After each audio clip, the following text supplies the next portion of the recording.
नमस्कार दोस्तों। जय हिंद। इम्पैक्ट एकेडमी के ऑनलाइन प्लेटफॉर्म में आप सभी का स्वागत है। जो हमारी क्लास है वो कंप्यूटर की रहेगी और कंप्यूटर की इम्पोर्टेंस आपको पता ही है। जितने हमारे कॉम्पिटिटिव एग्जाम्स हैं जैसे कि आर्मी है या एचएसएससी है, एसएससी है, आईबीपीएस वगैरह, जितने भी हमारे कॉम्पिटिटिव एग्जाम्स हैं मोस्टली सभी में हमें कंप्यूटर की आवश्यकता पड़ने लगी है। अच्छी वेटेज इसमें आने लगी है। और आज के जो ज़माना है हमें वो भी पता है कि टेक्निकल है के अकॉर्डिंग भी हमें इसकी ज़रूरत है, तो हमें बेसिक ज्ञान इसका बहुत ज़रूरी है। तो हम इसमें सारा कवर करेंगे, बेसिक से लेके एडवांस तक हम कवर करेंगे। तो आप जुड़े रहिए मेरे साथ, ठीक है। तो आइए शुरू करते हैं बेसिक इंट्रोडक्शन से।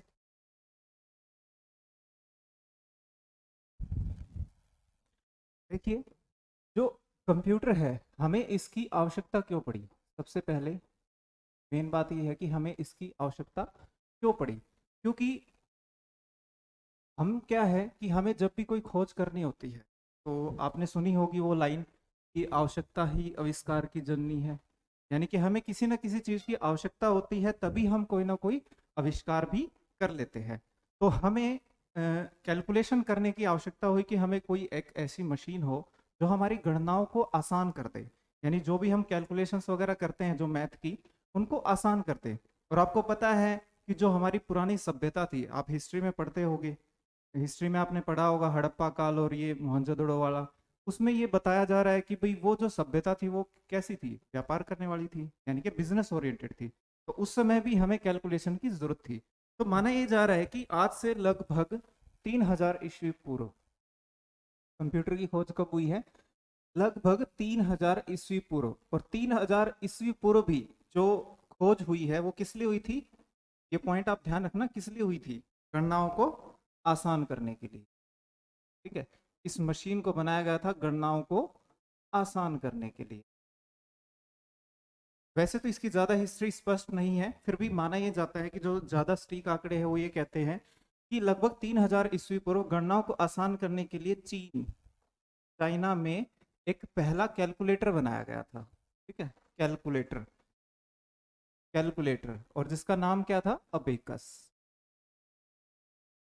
अगर इतिहास की दृष्टि से बात करें कि कंप्यूटर की शुरुआत कहाँ से हुई है, तो वो हुई है अबेकस से। और जिसको किसने बनाया है, चीन ने। और लगभग 3000 ईस्वी पूर्व इसकी खोज हुई है। अबेकस, ये नाम आप ध्यान रखिएगा। इसके अलावा ये कैलकुलेटर था, ठीक है। एक बेसिक कैलकुलेटर था जिसका काम था जोड़ घटा गुणा भाग, ये काम करना, ठीक है। इसी के साथ एक अबेकस और है जिसको बोलते हैं क्रेनमर अबेकस। वो भी आप ध्यान रखिएगा क्योंकि बहुत इंपॉर्टेंट है ये भी। क्रेनमर अबेकस, ये जो अबेकस है इसकी खोज किसने की थी, नाम से ही पता चल रहा है, टिम क्रेनमर ने। टिम ने क्रेनमर। और विशेषता क्या है इसकी, जो ये अबेकस था, विशेषता थी यह नेत्रहीन लोगों के लिए बनाया गया। नेत्रहीन लोगों के लिए बनाया गया।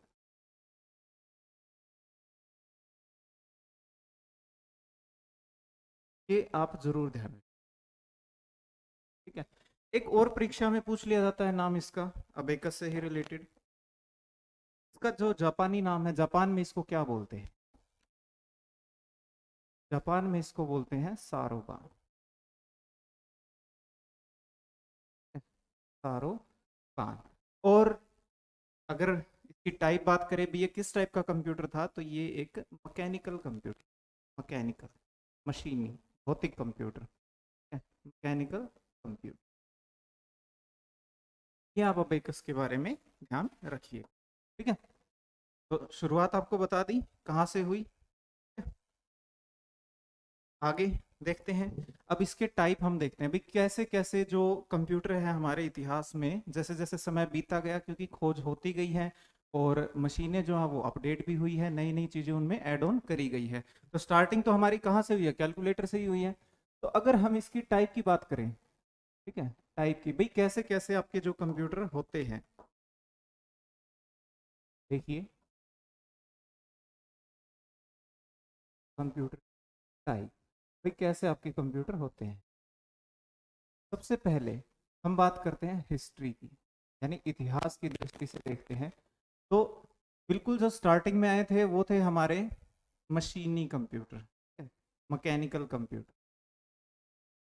कैसे थे? मैकेनिकल। उसके बाद आए हमारे मैकेनिकल कंप्यूटर थे, उसके बाद आए हमारे फिर इलेक्ट्रोमैकेनिकल।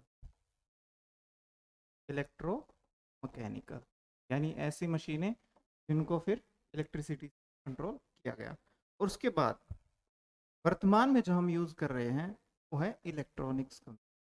इलेक्ट्रॉनिक्स या फिर इनको हम डिजिटल कंप्यूटर बोल देते हैं। आज की बात करें तो डिजिटल कंप्यूटर, इनको बाइनरी कंप्यूटर भी बोल देते हैं। ये भी एक नाम है इसका, अल्टरनेट बाइनरी। क्यों? क्योंकि ये किस भाषा को समझता है? बाइनरी भाषा को समझता है। इसको डिजिटल या फिर इलेक्ट्रॉनिक या फिर बाइनरी कंप्यूटर भी बोल देते हैं। ठीक है, तो ये है इतिहास के हिसाब से। सबसे पहले मैकेनिकल आए, फिर इलेक्ट्रोमैकेनिकल, फिर इलेक्ट्रॉनिक। अब जो हम यूज करें वो ज्यादातर क्या है? इलेक्ट्रॉनिक्स। ठीक है। दूसरा,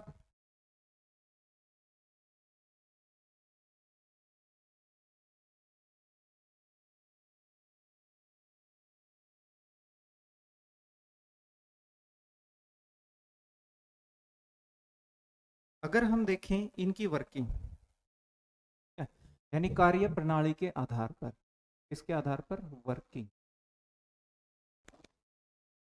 कार्य प्रणाली, कार्य प्रणाली के आधार पर।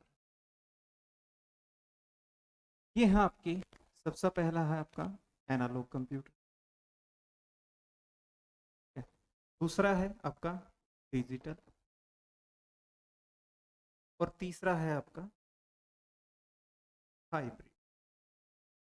एनालॉग, डिजिटल और हाइब्रिड, ये है आपका कार्य प्रणाली के आधार पे। ठीक है, आगे देखिए। एक वर्गीकरण जो इसका किया गया है, टाइप जो बनाई गई है, वो बनाई गई है इसके उद्देश्य, उपयोग के उद्देश्य के आधार पर, या हम बोल सकते हैं पर्पज के आधार, पर्पज या फिर उद्देश्य के आधार पर। अगर इस हिसाब से देखें तो कंप्यूटर दो टाइप के हैं। एक तो है जनरल, इनको बोल देते हैं सामान्य उद्देश्य, सामान्य उद्देश्य। और दूसरे होते हैं विशेष, यानी किसी विशेष कार्य के लिए बनाए गए हैं, या फिर इनको बोल देते हैं स्पेशल कंप्यूटर। स्पेशल कंप्यूटर, ये किसी ना किसी विशेष उद्देश्य के लिए बनाए गए होते हैं। इनको अभी हम देखेंगे डिटेल में। ठीक है, पहले एक बार हम इनकी टाइप देख लेते हैं कौन सी होती है। तो ये थे हमारे पर्पस, उद्देश्य के हिसाब से। आगे देखते हैं, एक और टाइप है इसकी, और ये बहुत ही इंपॉर्टेंट है। ठीक है, ये वाली जो टाइप है ये बहुत ज़्यादा इंपॉर्टेंट है। ज़्यादातर क्वेश्चन जो होते हैं वो इसी से पूछे जाते हैं। जो ये जो टाइप है ये बनाई गई है साइज, यानी कि आकार, कार्य क्षमता, या फिर इनकी कैपेसिटी बोल सकते हैं, के आधार पर।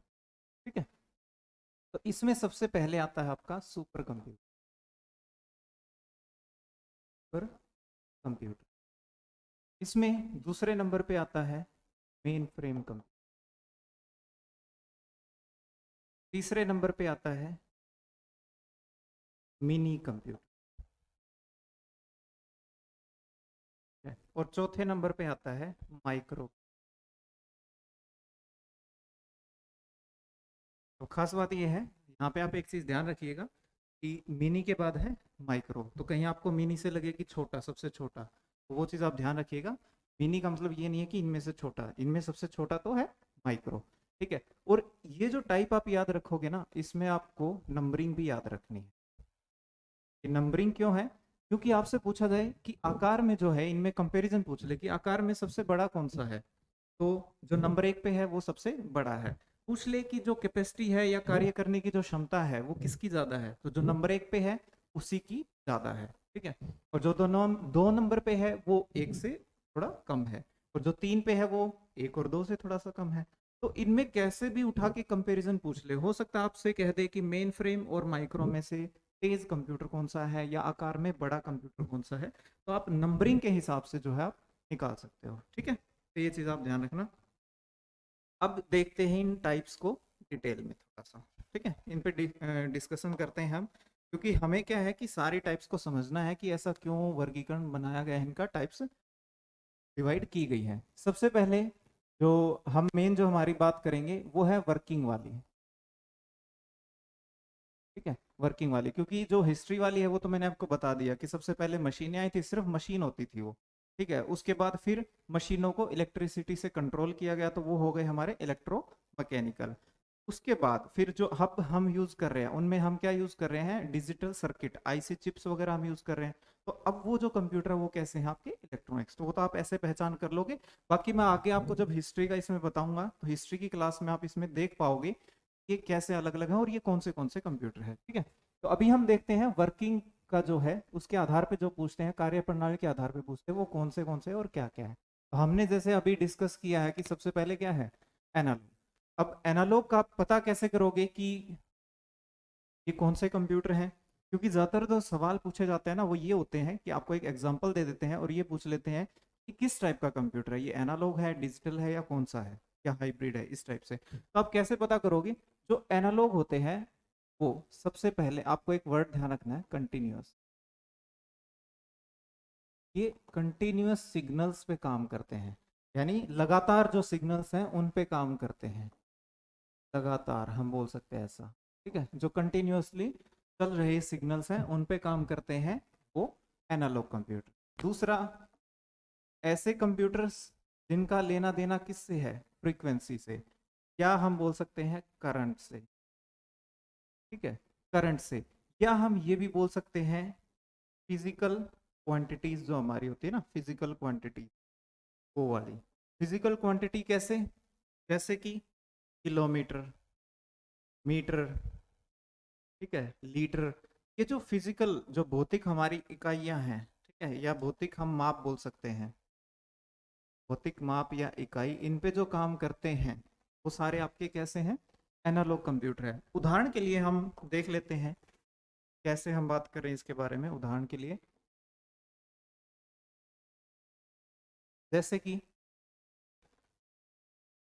मीटर्स आपकी, ठीक है, मीटर्स कैसे, थर्मोमीटर,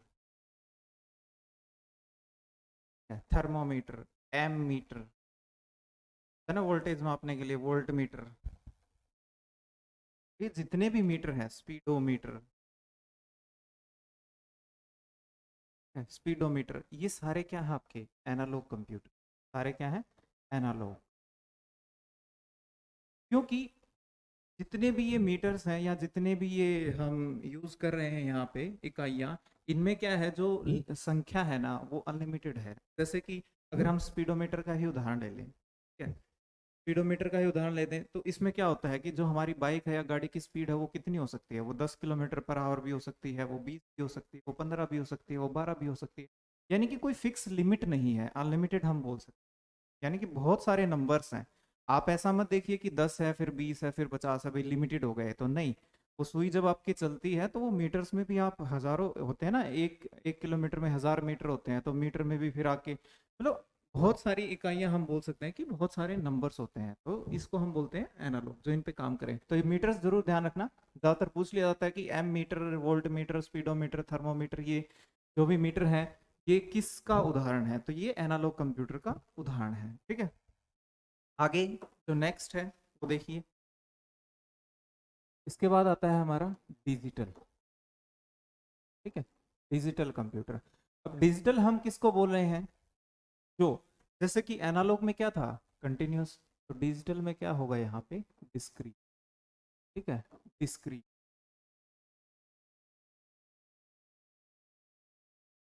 जो कि डिस्क्रीट सिग्नल्स पे काम करे, यानी कि लिमिटेड, उसमें तो क्या था, लगातार था, पर इसमें क्या है, लिमिटेड, डिस्क्रीट पे काम करे।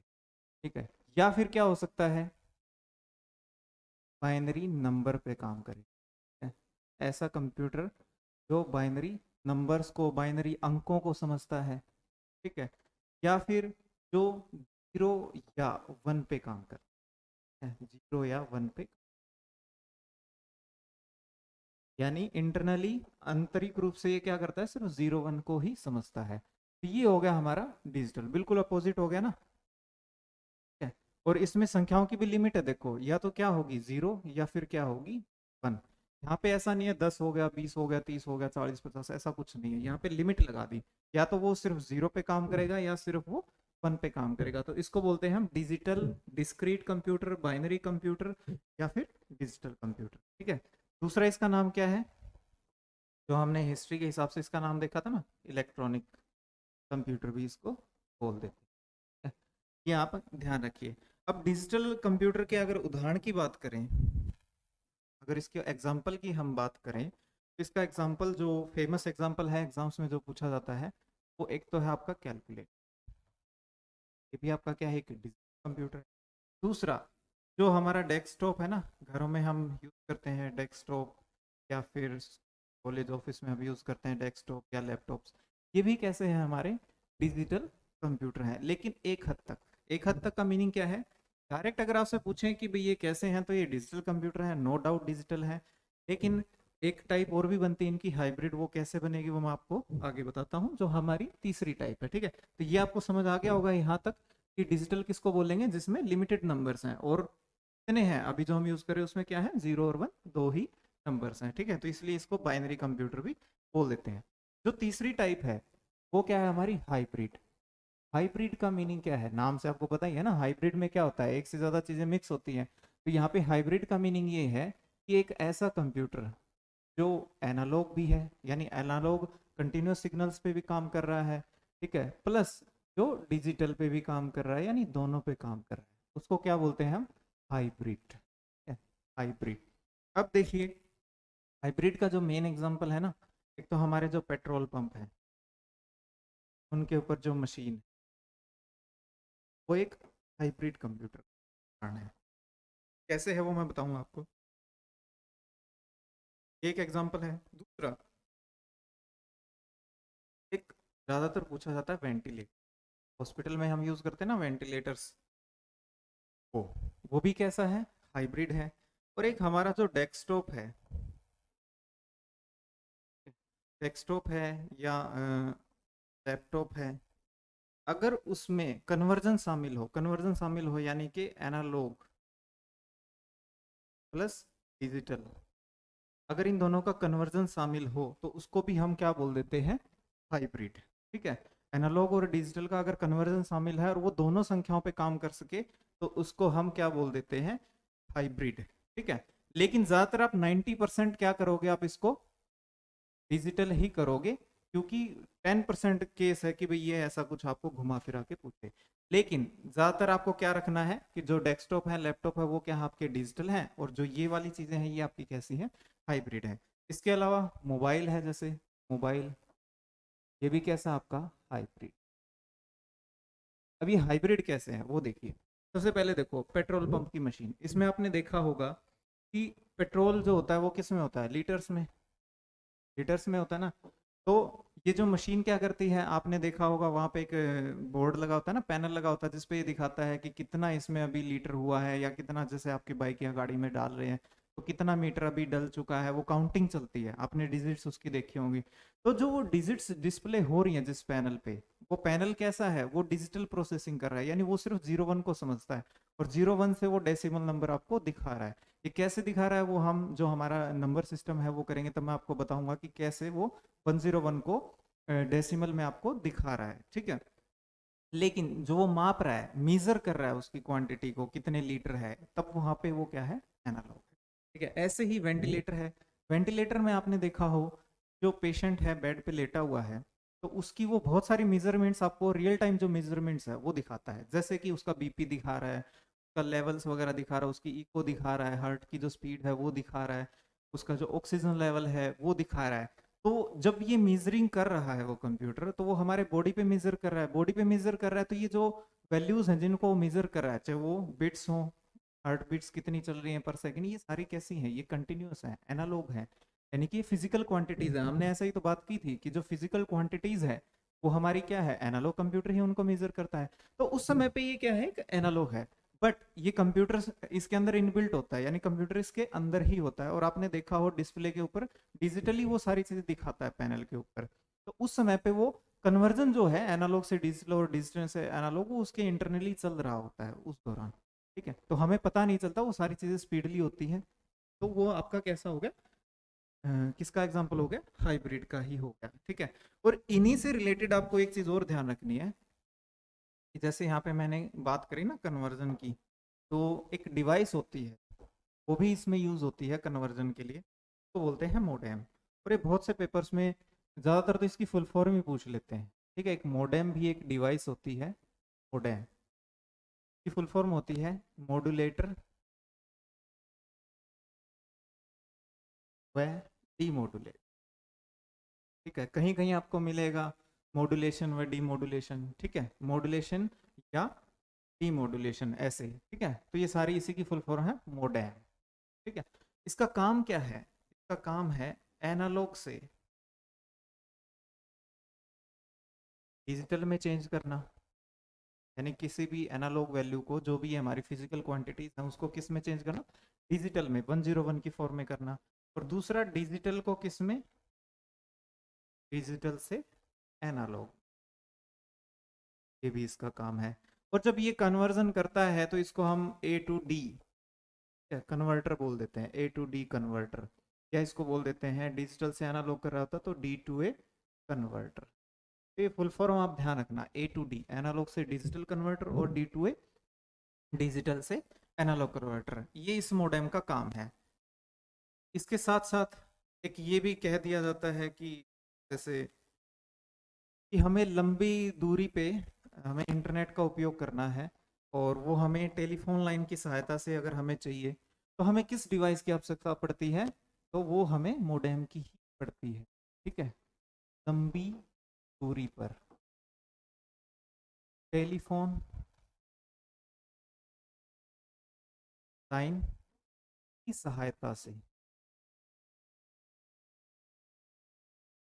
नेटवर्क या फिर इंटरनेट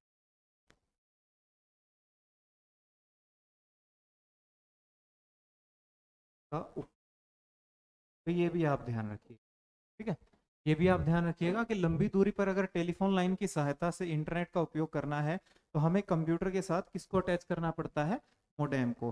पर जो हमारा छोटा नेटवर्क होता है, लोकल एरिया नेटवर्क उसको बोलते हैं, वहां पे इसकी कोई खास जरूरत हमें नहीं पड़ती। ठीक है, तो ये हमारी जो टाइप हो गई कौन सी, एनालॉग, डिजिटल और हाइब्रिड। ठीक है, एनालॉग, डिजिटल और हाइब्रिड, ये आप ध्यान रखिए। उम्मीद है कि आप समझ गए होगे। अगर नहीं समझ आया है, थोड़ा बहुत कुछ मिस हो गया है, तो आप वीडियो को रिवाइंड करके आप देख सकते हो, दोबारा से आपको अच्छे से क्लियर हो जाएगा। ठीक है, अच्छे से क्लियर हो जाएगा ये। आगे बढ़ते हैं, जो नेक्स्ट टाइप है उस अगली जो टाइप है वो है पर्पस के हिसाब से ना, उद्देश्य, भाई हम क्यों इसको उपयोग करना चाहते हैं उसके हिसाब। तो सबसे पहली हमारी जो टाइप थी वो क्या थी, सामान्य, जनरल पर्पस ना। और दूसरा क्या था हमारा, विशेष, विशेष यानी कि दोनों में अंतर क्या है कि जो जनरल जो कंप्यूटर्स होते हैं वो कौन से होते हैं, वो ऐसे कंप्यूटर्स होते हैं जिनका कंपनी निर्माण तो कर देती है, आम पब्लिक के लिए उनका निर्माण करती है, यानी कि बहुत सारे यूजर्स को वो देखती है। जैसे कि मोबाइल कंपनी है, वो क्या करती है, एक मोबाइल बनाती है, मार्केट में लेके आती है, फिर वो आपको उसकी कॉन्फ़िगरेशन बताती है कि भाई इस मोबाइल में ये चीज़ें हैं, तो फिर आपको उसकी ज़रूरत होती है तो आप उसको बाय करते हो, नहीं ज़रूरत होती तो आप उसको परचेज नहीं करते। वो है आपका जनरल कंप्यूटर, यानी एक सामान्य। जो हमारे घरों में है, ऑफिस में है, स्कूल कॉलेज में जो डेस्कटॉप और लैपटॉप है, ये हमारे कैसे हैं, जनरल पर्पज है, यानी कि ये सभी जनरली लोगों के लिए बनाए गए हैं, कॉमन आवश्यकताओं को, कॉमन नीड्स को देखते हुए ये बना लिए गए हैं। फिर जिसको उसकी जरूरत अनुभव होती है वो उसको ले लेता है। लेकिन विशेष क्या होते हैं, विशेष ऐसे कंप्यूटर हैं जो स्पेशली बनवाए जाते हैं किसी विशेष उद्देश्य के लिए। जैसे कि उदाहरण के लिए हम बात करें इसरो की, तो इसरो का काम क्या है, स्पेस का, स्पेस में सैटेलाइट्स वगैरह लॉन्च करना है। अब सैटेलाइट्स जो है हमारा जो नॉर्मल कंप्यूटर है उससे हम उनको लॉन्च नहीं कर सकते, वो वहाँ पे कामयाब नहीं होंगे। आपने देखा होगा हैंग होते रहते हैं ना, इनकी इतनी स्पीड होती है उस चीज़ को मेंटेन करने। तो वहाँ पे क्या करते हैं, ये जो इंस्टीट्यूट होते हैं वो स्पेशली अपने लिए एक कंप्यूटर बनवाते हैं जो बड़ी कैलकुलेशन कर पाए और इन चीज़ों को हैंडल कर पाए। तो वो हमारा क्या होता है, स्पेशल कंप्यूटर। जैसे इसका उदाहरण तो क्या हो गया, हमारा डेस्कटॉप या फिर लैपटॉप या मोबाइल। ये हमारे उदाहरण हो गए इसके। और स्पेशल की बात करें जैसे कि सुपर कंप्यूटर। सुपर कंप्यूटर एक ऐसा कंप्यूटर है जो विशेष आवश्यकता के हिसाब से बनवाया जाता है, ठीक है। वो आपके हो गए सुपर कंप्यूटर, ठीक है। अब आगे इनको देखते हैं हम क्या है ये लैपटॉप और सुपर, इनमें क्या अंतर है, वो जो हमारी नेक्स्ट टाइप है उसमें हम देखते हैं, ठीक है। अभी आगे हम देखते हैं जो हमारी अगली टाइप है ना, इसकी साइज और आकार के हिसाब से, स्पीड के हिसाब से, तो इन्हीं में तो इसमें अंतर होता है। तो इसमें जो हमारी टाइप है देखिए, साइज, कैपेसिटी, साइज कैपेसिटी, इनके आधार पे। तो हमारी सबसे पहली क्या है, जो पहली टाइप है वो क्या है, सुपर कंप्यूटर। दूसरी जो टाइप है वो हमारी क्या थी, main frame, super main frame. और जो तीसरी टाइप है वो हमारी कैसी है, मिनी कंप्यूटर, ठीक है। पहले हम इन तीन टाइप को देख लेते हैं, फिर आगे उसको भी देखते हैं, जो हमारी फोर्थ है उसको भी आगे देखें। सबसे पहले देखिए, सुपर कंप्यूटर में अगर आपसे पूछा जाए तो तेज गति या सबसे बड़े आकार के जो कंप्यूटर होते हैं वो कौन से हैं, सुपर कंप्यूटर। अगर आपसे पूछा जाए कि इनकी जो स्पीड होती है, ठीक है, आपसे पूछा जाए सुपर कंप्यूटर की स्पीड क्या होती है, वो होती है फ्लॉप्स। फ्लॉप्स फुल फॉर्म पूछ लेते हैं एग्जाम में, की फुल फॉर्म है फ्लोटिंग पॉइंट ऑपरेशंस पर सेकंड, ठीक है, ये ध्यान रखिएगा। फ्लोटिंग पॉइंट ऑपरेशंस पर सेकंड, इसकी स्पीड। बहुत ही मेन उदाहरण जो है, एग्जांपल है, वो है मौसम अनुमान, वेदर फोरकास्टिंग। इसके लिए किसका उपयोग करते हैं, सुपर कंप्यूटर का ही उपयोग करते हैं, ठीक है। कितने लोगों की रिक्वेस्ट को ये हैंडल कर सकता है, यानी कि अगर हम बहुत सारे कंप्यूटर इससे जोड़ दें तो कितने कंप्यूटर इससे जुड़ के इससे काम ले सकते हैं, तो बिलियंस, अरबों, बिलियंस कंप्यूटर इससे जुड़ सकते हैं। और उनको क्या बोलते हैं, नोड। यानी किसी भी सर्वर से जब हम जुड़े होते हैं तो हम उस सर्वर के लिए होते हैं एक नोड। तो बिलियंस ऑफ कंप्यूटर इससे कनेक्ट हो सकते हैं और ये उनको हैंडल कर सकता है, ठीक है। आपसे पूछा जाए कि वर्ल्ड में सबसे पहले जो सुपर कंप्यूटर है बनाया गया था तो कौन सा था, टाइप से आपसे पूछ लेते हैं। तो विश्व का, वर्ल्ड का पहला जो सुपर कंप्यूटर है वो कौन सा है, विश्व का पहला सुपर कंप्यूटर है क्रे वन। क्रे वन, इसको 1976 में बनाया गया था, सन 1976 में बनाया गया था। और इसको बनाने वाले जो थे वो थे सैम्योर क्रे, ठीक है। कौन थे इसको बनाने वाले, सैम्योर क्रे।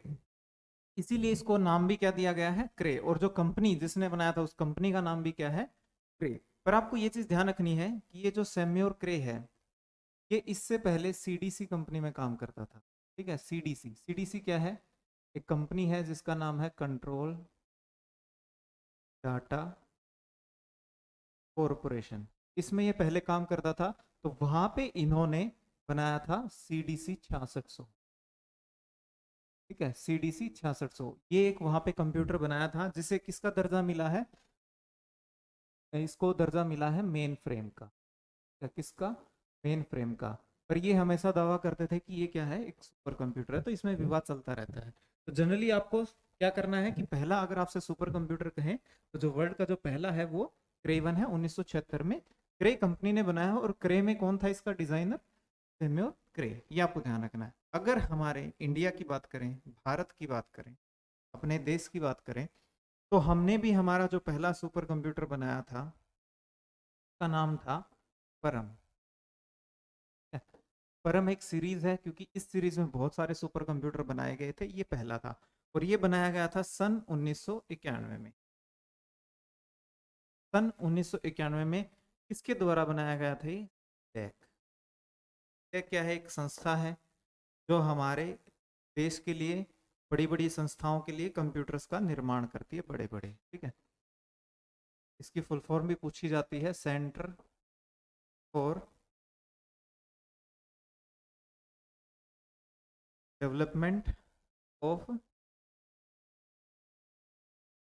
Advanced computing, centre for development of advanced computing, ये इसकी फुल फॉर्म है। हेडक्वार्टर पूछ लिया जाता है कहाँ पे है इसका, पुणे महाराष्ट्र। ठीक है, कहाँ पे है, पुणे महाराष्ट्र, वहां पे इसका हेडक्वार्टर है। और जब ये 1991 में ये सुपर कंप्यूटर बनाया गया था, तो जो हेड थे, जो डायरेक्टर थे वहां पे, वो कौन थे, विजय भाटकर। विजय भटकर, भाटकर, ये आप ध्यान रखिएगा, कहीं भाटकर लिखा होता है, कहीं भटकर लिखा होता है, तो आप ये ध्यान रखिएगा, विजय भाटकर या भटकर। अब यहाँ पे एक सवाल और भी बनता है कि जैसे आपसे पूछ लिया जाए पहला सफल सुपर कंप्यूटर कौन, तो जो क्रे है, क्रे को, क्रे वन जो था, वो पहला सुपर कंप्यूटर, वह पहला सफल सुपर कंप्यूटर भी माना जाता है। ठीक है, पहला सफल सुपर कंप्यूटर। दूसरा, अगर आपसे पूछे सुपर कंप्यूटर के पिता, सुपर कंप्यूटर के पिता सीधा सीधा पूछा जाए तो वो कौन हो गए, सैम्योर क्रे, सैम्योर क्रे। लेकिन अगर आपसे पूछा जाए कि भारत में सुपर कंप्यूटर के पिता, तो वो कौन हो गए, भारत में सुपर कंप्यूटर पिता, तो वो है विजय भट्ट। ठीक है, ये आप ध्यान रखिएगा, विजय भटकर, भारत में सुपर कंप्यूटर पिता। ठीक है, तो ये हमने देखा सुपर कंप्यूटर के बारे में। इसके अलावा अगर सुपर कंप्यूटर का उपयोग आपसे पूछे, तो हम ये बोल सकते हैं कि जो मेन है वो तो हमारा क्या बोलते हैं, एग्जाम्स में जो पूछा जाता है ना कि वेदर फोरकास्टिंग, मौसम अनुमान के लिए। पर ये नहीं है कि सिर्फ खाली मौसम अनुमान लगाना ही सुपर कंप्यूटर का उद्देश्य है, नहीं। इसके अलावा बहुत सारी चीजें, जैसे सैटेलाइट्स वगैरह का को मेंटेन करना है, न्यूक्लियर वेपन्स हैं जो हमारे, या फिर न्यूक्लियर रिएक्टर्स हैं जिनकी हम बात करें कि उनसे हम इलेक्ट्रिसिटी बनाएंगे ना, एनर्जी की बात करें, रिन्यूएबल एनर्जी की बात करें, तो वो सब इनसे मैनेज होगा सुपर कंप्यूटर से। ठीक है, तो ये आप ध्यान रखिएगा। आगे नेक्स्ट जो टाइप है वो हमारी क्या है, मेन फ्रेम। ठीक है, मेन फ्रेम, मेन फ्रेम में आपको ध्यान रखना है खाली, मेन फ्रेम में क्या ध्यान रखना है आपको, कि जो मेन फ्रेम की जो स्पीड है, जैसे हमारे सुपर कंप्यूटर की स्पीड क्या थी, फ्लॉप्स, पर जो हमारा मेन फ्रेम है इसकी जो स्पीड है वो होती है MIS, यानी कि मिलियंस इंस्ट्रक्शंस पर सेकंड, मिलियंस इंस्ट्रक्शंस पर सेकंड। इंस्ट्रक्शन क्या है, निर्देश, निर्देश यानी कि कमांड्स, जो हम कंप्यूटर को कमांड देते हैं, तो यानी ये मिलियंस कमांड जो है वो एक टाइम पे हैंडल कर सकता है। पर दोनों की यूनिट में अंतर आ गया, यहाँ पे क्या है, फ्लोटिंग पॉइंट ऑपरेशंस, यानी दशमलव की संख्याओं पे कितनी पे ये काम कर सकता है पर सेकंड, वो है। पर यहाँ पे क्या है, इंस्ट्रक्शंस कितनी है, तो आपको ये टाइपों में अंतर ध्यान रखना है। सिर्फ सुपर कंप्यूटर की जो स्पीड है वो अलग तरीके से मापते हैं, बाकी जो मेन फ्रेम है, मिनी है, उनकी हम किस में मानते हैं, मापते हैं, इंस्ट्रक्शंस पर सेकंड में। ठीक है, तो यहाँ पे मिलियंस इंस्ट्रक्शंस पर सेकंड हो गया। दूसरा, अगर इसकी बात करें उपयोग की, मेन फ्रेम के उपयोग की, तो मेन फ्रेम का जो उपयोग है, मेन फ्रेम का उपयोग कहाँ होता है, इसका उपयोग होता है जैसे कि बैंकिंग, बैंकिंग जो हमारे सर्वर होते हैं उनमें, बैंकिंग सर्वर, सर्वर क्या होते हैं, मेन कंप्यूटर, बड़े कंप्यूटर जो बहुत सारे कंप्यूटर्स को हैंडल करते हैं। ठीक है, बैंकिंग सर्वर, या फिर बोल देते हैं बैंक के जो भी वित्तीय लेन देन है, ट्रांजेक्शन्स हैं, उनको मेंटेन करने के लिए, या फिर बैंकिंग के टाइप की बड़ी बड़ी कैलकुलेशंस अगर करनी हो तो वहां पे भी इसका यूज करेंगे। दूसरा, सर्वर्स बनाने के लिए, ठीक है, सर्वर बनाने के लिए, नेटवर्क सर्वर, तो वहां भी इसका उपयोग करते हैं नेटवर्क्स वगैरह बनाने के लिए। तो ये मोटा मोटा आपको ध्यान रखना है इसकी स्पीड के बारे में, और इसके उपयोग कहाँ पे होता है। ठीक है, यूजर्स कितने हैंडल कर सकता है, ये मिलियंस यूजर हैंडल कर सकता है। ठीक है, मिलियंस यूजर, जैसे वो बिलियंस हैंडल कर सकता है, ये कैसे कर सकता है, मिलियंस यूजर हैंडल कर सकता है। ठीक है, तो ये आप ध्यान रखिएगा। आगे जो हमारी टाइप है नेक्स्ट वो क्या है, मिनी। मिनी, चलो आगे पेज पे देख लेते हैं ताकि आपको समझने के लिए आसान हो जाए। नेक्स्ट जो हमारी क्या है, मिनी। मिनी कंप्यूटर, इसकी जो स्पीड है, इसकी स्पीड किस में मापते हैं, KIPS, यानी कि किलो इंस्ट्रक्शंस पर सेकेंड। किलो इंस्ट्रक्शंस पर सेकेंड। उपयोग की बात करें, ठीक है, अगर इसके उपयोग की बात करें कहाँ कहाँ इसका उपयोग होगा, तो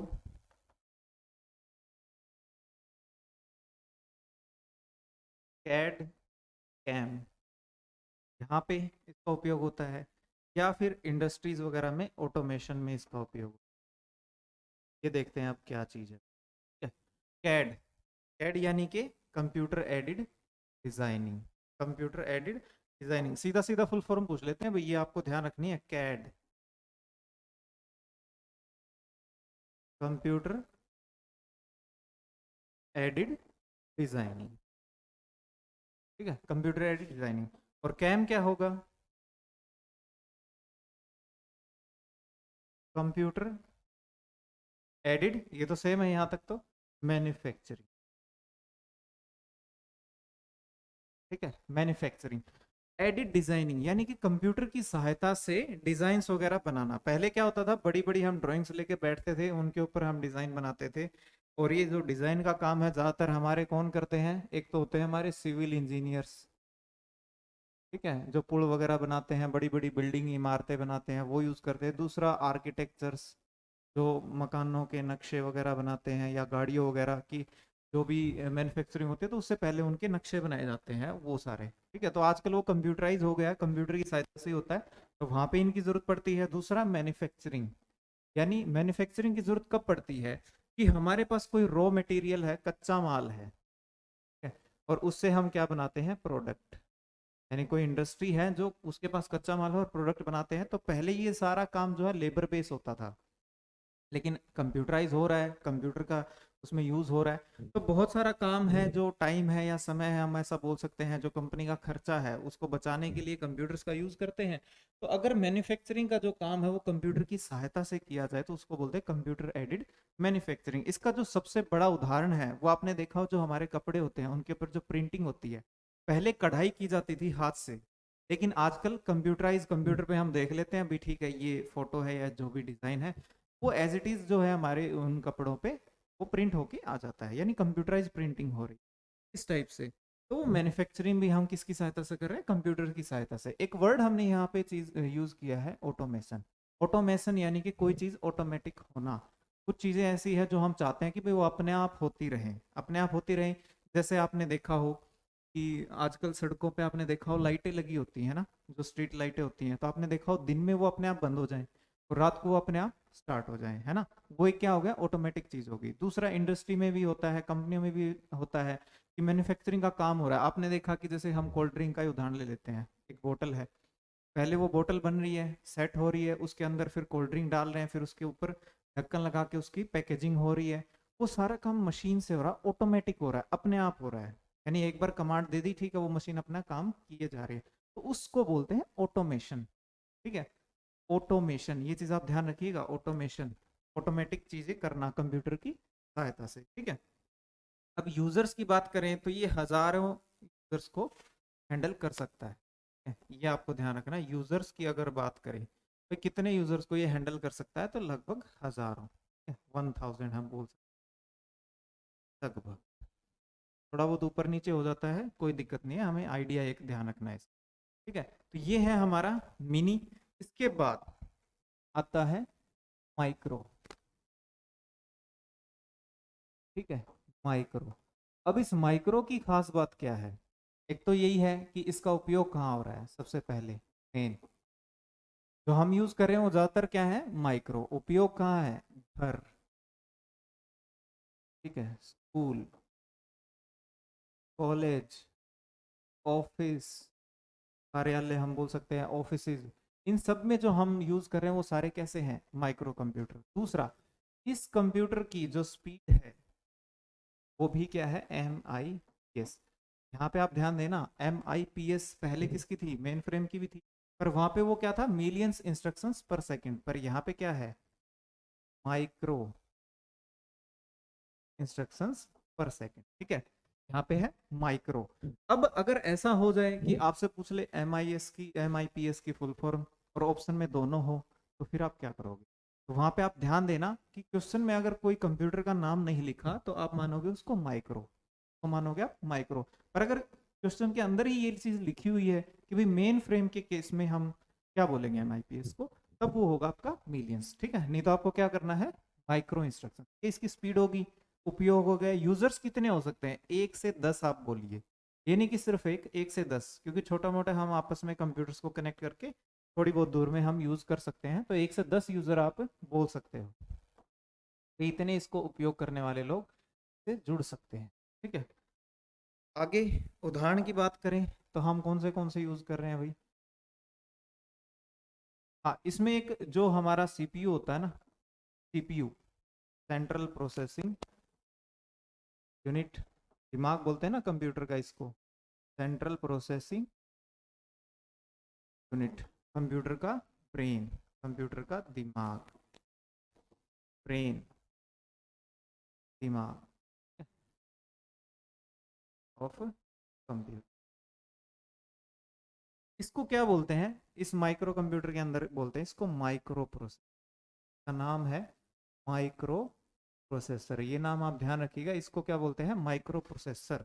ठीक है, CPU को माइक्रो प्रोसेसर। आगे इसको माइक्रो चिप भी बोल देते हैं, पूरा नाम इसका क्या है, माइक्रो चिप भी। तो ऐसे क्वेश्चंस बनते हैं, आप ध्यान रखिए कि माइक्रो प्रोसेसर को क्या कहा जाता है, तो इसको माइक्रो चिप भी कहा जाता है। या माइक्रो प्रोसेसर के अंदर जो CPU का उपयोग होता है, उस CPU को हम क्या बोलते हैं, माइक्रो प्रोसेसर, ये आप ध्यान रखिए। आगे उपयोग की बात करें तो हम कर रहे हैं ना कि सबसे मेन जो हमारे जैसे कुछ टाइप है, जैसे कि हम यूज कर रहे हैं वर्क स्टेशन, ये एक टाइप है इन्हीं की माइक्रो की। एक हम यूज कर रहे हैं ना मोबाइल या फिर स्मार्टफोन,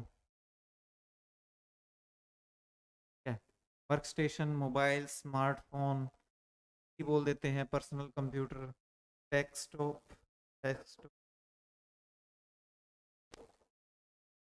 लैपटॉप, नोटबुक भी एक टाइप है, नोटबुक, पाम टॉप, टैबलेट, जो हमारी टैब्स होती हैं, टैबलेट्स, वो भी सारे क्या हैं, माइक्रो कंप्यूटर। ठीक है, अब यहाँ पे आपको ध्यान क्या रखना है, ये ध्यान रखना है कि इनमें अंतर क्या है भाई, ठीक है, सभी में आप एक बार अंतर देख लीजिए क्या है। अच्छा, एक और रह गया आपका PDA, ये होता है पर्सनल डिजिटल असिस्ट। ठीक है, पर्सनल डिजिटल असिस्टेंट। अब इनमें अंतर क्या रहता है कि सबसे पहले देखिए, जो हमारे डेस्कटॉप है, आपने देखा होगा ना घरों में हम जो कंप्यूटर यूज करते हैं वो क्या होते हैं, डेस्कटॉप। इनके लिए बोलते हैं कि ये कैसे हैं, नॉन पोर्टेबल, नॉन पोर्टेबल यानी साइज में थोड़े से बड़े होते हैं और इनको हम आसानी से कहीं भी उठा के नहीं ले जा सकते, है ना। तो ये पूछा जाता है कि इनमें से कौन सा नॉन पोर्टेबल है, तो जो डेस्कटॉप है वो हमारा नॉन पोर्टेबल है, हम इसको आसानी से कहीं भी हमारे साथ नहीं लेके जा सकते ऐसे ही। ठीक है, तो वो चीज़ है। पर जो लैपटॉप है, नोटबुक है, या फिर जो हमारे स्मार्टफोन है, मोबाइल है, पाम टॉप है, टैबलेट है, PDA है, ये सारे कैसे होते हैं, पोर्टेबल। कैसे होते हैं, पोर्टेबल। इस वर्ड का मीनिंग ध्यान रखना, इसको हम आसानी से कहीं भी ले जा सकते हैं, ऐसे कंप्यूटर आसानी से कहीं भी लेके जा सकते, कहीं भी ले जा सकते। ये आप ध्यान रखिएगा। अब बात करें, मोबाइल हम यूज़ करते हैं, कॉलिंग के लिए यूज़ करते हैं, इंटरनेट का भी यूज़ करते हैं, सबके हाथ में मोबाइल है, तो वो हो गया, आपको पता ही है। स्मार्टफोन, हम ऐसे मोबाइल्स को स्मार्टफोन बोलते हैं ना जिसमें ये हमारा एंड्रॉयड और iOS वगैरह होते हैं, यानी स्मार्ट है, जिनमें ऐप्स वगैरह होती हैं, इंटरनेट का हम अच्छे से यूज़ करते हैं, वो सारे हमारे स्मार्टफोन है। लैपटॉप और नोटबुक, इनमें क्या होता है कि जो लैपटॉप है और नोटबुक है वो दिखने में तो एक जैसे होते हैं, पर उनकी कॉन्फ़िगरेशन में थोड़ा सा अंतर होता है। जैसे लैपटॉप थोड़े महंगे होते हैं, इनमें चीज़ें फंक्शनलिटी ज़्यादा होती हैं, जैसे ब्लूटूथ, वाईफाई, जो पोर्ट वगैरह होते हैं वो ज़्यादा होते हैं। इसमें वो चीज़ें कम होती हैं थोड़ी सी, ताकि बजट फ्रेंडली बनाया जा सके, क्योंकि सबका बजट नहीं होता बड़े लैपटॉप खरीदने का, या हो सकता है किसी को ज़्यादा जो कॉन्फ़िगरेशन वाला उसकी ज़रूरत ही ना हो, तो वो कम कॉन्फ़िगरेशन वाला ले लेगा नोटबुक। ठीक है। उसके बाद पाम टॉप, जो हथेली में आ जाए, जैसे कि ये पीडीए है, टैबलेट है, फोन है, ये कैसे हैं? Palm top. और इन्हीं जैसा ये कंप्यूटर होता है जिसमें उसका अपना ऑपरेटिंग सिस्टम, सारी चीजें सेट होती हैं, वो भी क्या है आपका?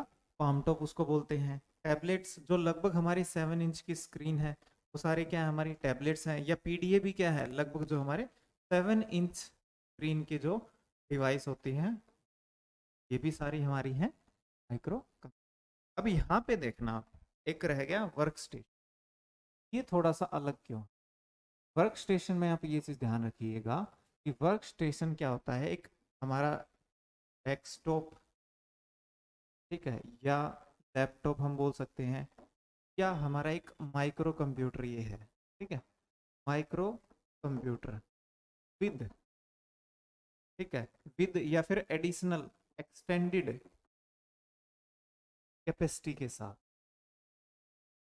यानी जिसकी क्षमता को बढ़ाया गया है। एक ऐसा माइक्रो कंप्यूटर जिस क्षमता, कैपेसिटी को बढ़ाया गया है। अब वो बढ़ाएंगे कैसे?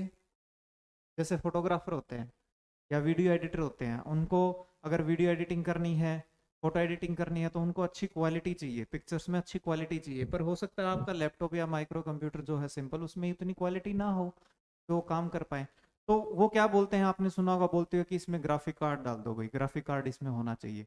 यानी ग्राफिक कार्ड एक ऐसी मेमोरी उसमें हम अटैच कर रहे हैं जिससे उसकी जो क्षमता है वो बढ़ जाएगी, है ना? तो उसको बोलते हैं वर्क स्टेशन। तो अब आप समझ गए होंगे वर्क स्टेशन क्या होता है। एक ऐसा नॉर्मल कंप्यूटर जिसकी हम कैपेसिटी को, क्षमता को किसी कार्य के लिए हम बढ़ा दें, हमें अगर उसकी जरूरत पड़े तो हम उसकी रैम बढ़ा दें, उसकी ग्राफिक्स मेमोरी बढ़ा दें, इस टाइप से, तो उसकी स्पीड बढ़ जाती है, उसको बोलते हैं वर्क स्टेशन। ठीक है, ये ध्यान रखिएगा। आगे नेक्स्ट, जैसे हमने सुपर कंप्यूटर की बात करी, वैसे ही इस कंप्यूटर के बारे में भी आपसे सवाल पूछे जा सकते हैं। जैसे कि सबसे पहला सवाल यही है कि दुनिया का, ठीक है, दुनिया का, वर्ल्ड का पहला कंप्यूटर किसे बोलेंगे? तो यहाँ पे अबेकस नहीं बोलेंगे, ये चीज ध्यान रखिएगा आप। क्यों? क्योंकि मैंने आपको बताया था ना कि जब किसी कंप्यूटर का नाम ना दिया हो या कोई विशेष बात क्वेश्चन में ना बोली गई हो, तो हम किसको मानते हैं? Micro computer. और दुनिया का जो पहला माइक्रो कंप्यूटर है या इलेक्ट्रॉनिक्स कंप्यूटर है, वो बनाया गया था 1946 में। का नाम था एनिएक। एनिएक। एनिएक क्या होता है? फुल फॉर्म आप ध्यान रखिएगा, electronic numeric integrator and computer. और इस कंप्यूटर को बनाया किसने था? तो बनाया था जॉन मोकेली, जॉन मोकेली और जे प्रेस्पर एकर्ट। इन्होंने, दोनों ने मिलके ये कंप्यूटर बनाया था। यानी दुनिया का जो पहला कंप्यूटर हम बोल रहे हैं जिसको, वो बनाया था इन दोनों ने। और इनसे जुड़ी हुई आपको एक चीज और ध्यान रखनी है, खास बात और ध्यान रखनी है, कि 1946 के बाद 1952 में इन्होंने बनाया था फिर यूनिवैक। ठीक है, यूनिवैक है universal automatic computer. Universal automatic computer. अंतर क्या है कि ये जो है, ध्यान रखना पेपर में पूछा जाता है यूनिवैक है क्या, तो यह जो हमारा एनिएक है का व्यापारिक वर्जन है, कमर्शियल वर्जन है, व्यापारिक इसका वर्जन है, संस्करण है। ठीक है, ये आप ध्यान, ठीक है। और आपसे पूछ ले कि बनाया किसने है, तो सेम वही, ठीक है, जॉन मोकेली और जे प्रेस्पर एकर्ट, उन्होंने ही ये बनाया है। कब बनाया था? 1952 में। इनके सन बहुत इंपॉर्टेंट है, आप ध्यान रखिएगा। ठीक है, अब अगर बात करें, आपसे पूछे कि भारत का, भाई भारत का पहला, भारत के केस में बात करें तो भारत के केस में आपको अलग अलग ध्यान रखने हैं। सबसे पहले 1956 एच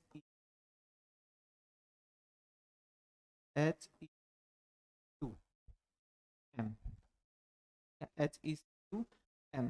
दूसरा जो आपको ध्यान रखना है 1956 ही T I F R A TIFRA।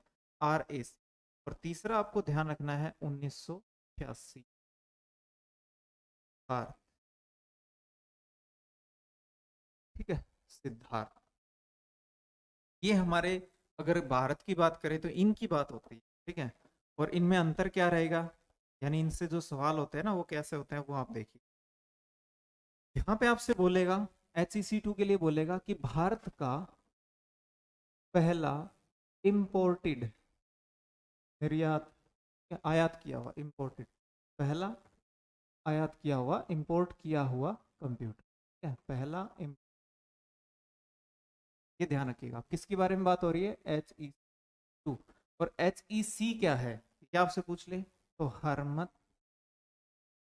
तो बोलेंगे हरमन होलीरथ, हरमन होलीरथ इलेक्ट्रॉनिक कंप्यूटर।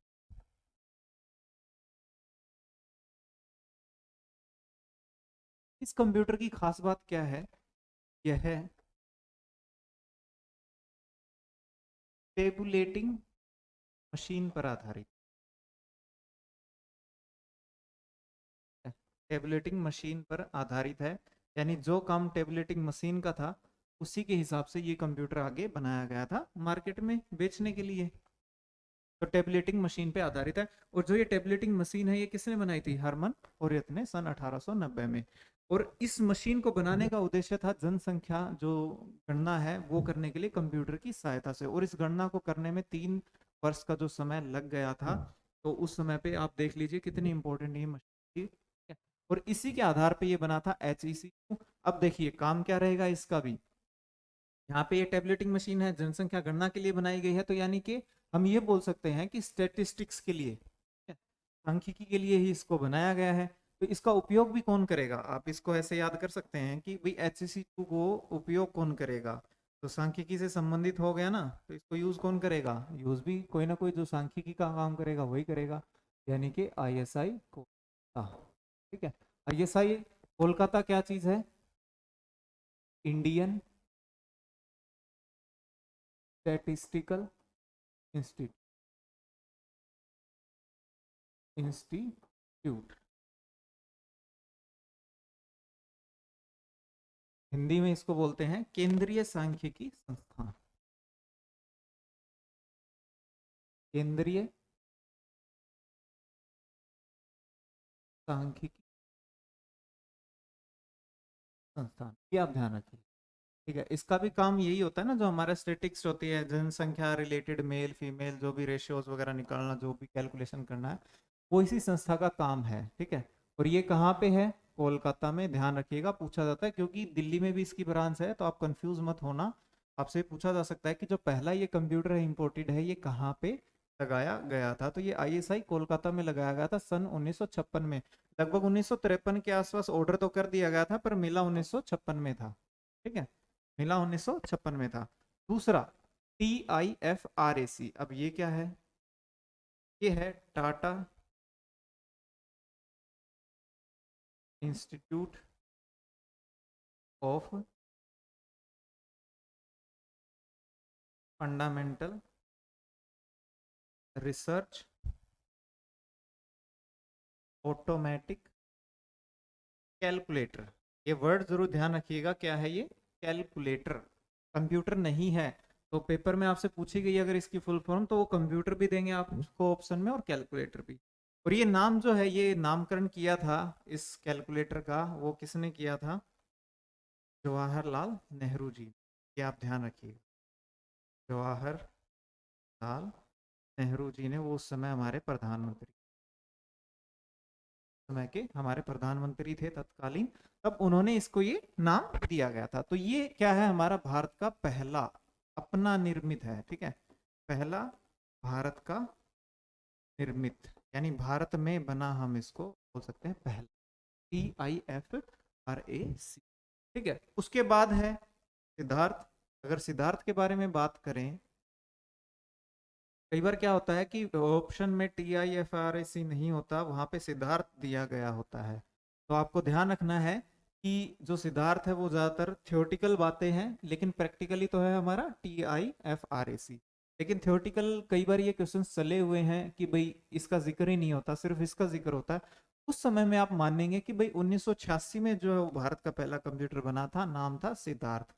और जो ये सिद्धार्थ है,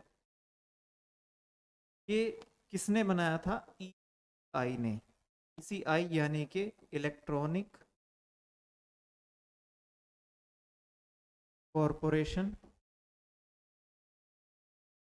ऑफ इंडिया। भारत का जो इलेक्ट्रॉनिक कॉरपोरेशन है, उसने इसको बनाया गया था। इसके बारे में पूछ लेते हैं कि भाई ये कहाँ पे लगाया गया। तो ये लगाया गया था post office Bangalore, post office Bangalore, 1986 में। ये आप ध्यान रखिएगा। ये बात थी हमारे माइक्रो कंप्यूटर की। स्पीड यूनिट आपको पता ही है, इसकी क्या है? माइक्रो इंस्ट्रक्शंस पर सेकंड। और इसमें जो CPU यूज होता है उसको क्या बोलते हैं? माइक्रो प्रोसेसर या फिर माइक्रो चिप। वर्क स्टेशन क्या होता है? एक ऐसा कंप्यूटर जिसकी क्षमता को बढ़ाया गया है। तो ये हमारे क्या थे? Micro computer. इसमें कितने यूजर हो सकते हैं? लगभग 1 से 10 यूजर। ज्यादातर हम कितने यूजर इसको यूज करते हैं? सिर्फ एक ही पर्सन यूज करता है एक टाइम पे, पर लगभग 10 के आसपास ये सर्विस कर सकता है उसको, इंटरनेट। ये आप ध्यान रखिए। तो अभी हमने क्या क्या पढ़ा कि हमने एक तो ये पढ़ा कि कंप्यूटर की शुरुआत कहाँ से हुई। ठीक है, फिर हमने पढ़े कि टाइप, किस किस टाइप के जो कंप्यूटर्स हैं वो बने हैं, और अभी हम कौन से टाइप का यूज कर रहे हैं। जो भी हमने टाइप्स करे हैं उसमें हमने सभी को डिटेल में यहाँ पे समझा है, उनके एग्जाम्पल भी समझे हैं, जो उनसे रिलेटेड इंपॉर्टेंट चीजें थी वो हमने यहाँ पे समझी है। अगर कोई चीज आपकी मिस हो गई है, थोड़ा बहुत आपको लगता है, तो आप उसको रिवाइंड करके वीडियो को दोबारा से आप देखेंगे तो आपको अच्छे से वो कॉन्सेप्ट जो है वो क्लियर हो जाएगा। ठीक है,